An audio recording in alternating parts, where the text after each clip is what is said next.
दिनै 27 जानुवारि थांनाय 2020 मायथाइयाव बर'नि खेबसे नङा खेबनै नङा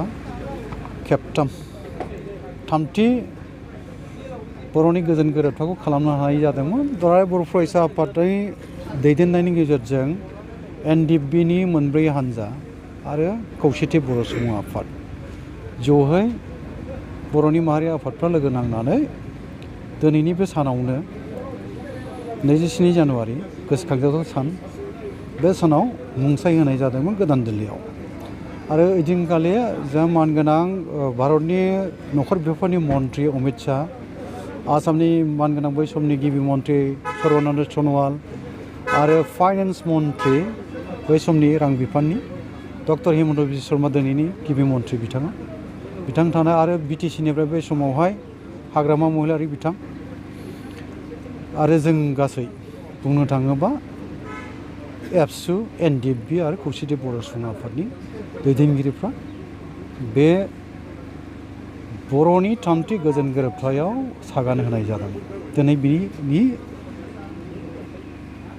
गोसोखांथाव सान आरो ओंखायनो जोङो दिनैहाय बावहाय माखासे हाबाफारि लानानै बे सानखौ फालिनाय जादों। गुबैयै फुङाव जोङो 9 बाजियाव मुंख्लंफोरनि मुङैहाय जोङो बिबार बावनाय हाबाफारि बेखौ मोजाङैनो जोङो मुंख्लंफोरनि बा बिथांमोनखौ गोसोखांनानै जोङो मान बावबाय। बेनि उनावहाय रायजो राजाजों जि मोनसे सावरायनो गोनां दं, मोनथिहोनो गोनां दं, जोंनि MOS मेम'रेन्डाम अफ सेटेलमेन्टआव जि दफाफोर फैदोंमोन बे दफाफ्रा बबे मावफुंजाखो मावफुंजादिया बेफोरनि सायाव गेबेङै रायलायनो गोनांथि दङमोन। माखासे बाथ्राफोरखौ बुंनाय जाबाय। दिनैसिम गभर्नमेन्टआ माखासे मावनो लादों थिगानो, जों लुबैनाय बायदि जाजोबाखै, बेबो सैथो बाथ्रा।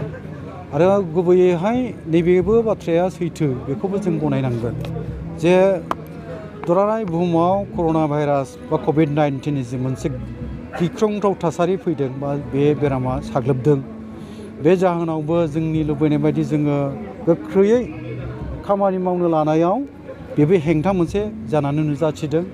आरो दिनै बुंनो थाङोबा दुलाराय बुहुमनि राजखान्थि हालोदा जथ्रोदबाय कर'ना भाइरास बा COVID-19नि थाखाय।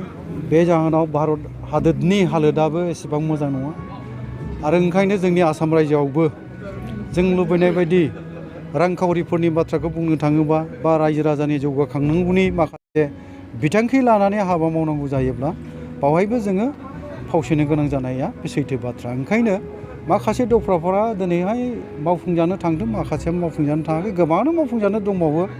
गुबैयैहाय गोजामसिन दाबि हिसाबै बर'फोरनि राजखान्थि दाबि मोनथामनि गेजेरावहाय आलादा बड'लेण्ड सोरजिनायाथ' 1 नं दाबिमोन जोंहा। नैथिया जाबाय बुरलुंबुथुर दैमानि खोला सेरफाङाव थानाय बर'फोर बा ट्राइबेलफोरनो मोनसे निलाचल टंला डिस्ट्रिक्ट काउन्सिल सोरजिनाय दंमोनखाय बेफोर दाबि, आरो मोनसेया कार्बि आंलं आरो सा काछारनि माबायावहाय रायजो जानाय, जिल्लायाव रायजो जानाय बर'फोरखौ हादोरारि ट्राइबेल गनायथि मोनहोनाय।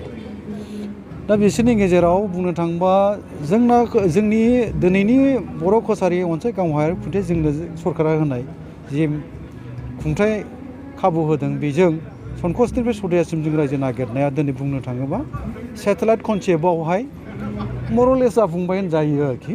मानोना जोङो कन्टिनिउटि एरिया लानानै संकसनिफ्राय सदियासिम आलादा रायजो बिदोंमोनब्लाबो जोंनि सुबुं सानखोफोर, जोंनि रायजो जानाय हालाम, बावहाय रेभिनिउ भिलेज, फरेस्ट भिलेज बेफोरनि आरो सुबुं अनजिमानि 50% एबाभ, मर देन 50% आरो लेस देन 50% बेफोरनि क्राइटेरिया थायोखाय बेफोरखौ दाजाब दानख' खालामनानै जोंहा संकसनिफ्राय सदियासिम रायजो मोननांगौ जेंना जानानै फैदों। दा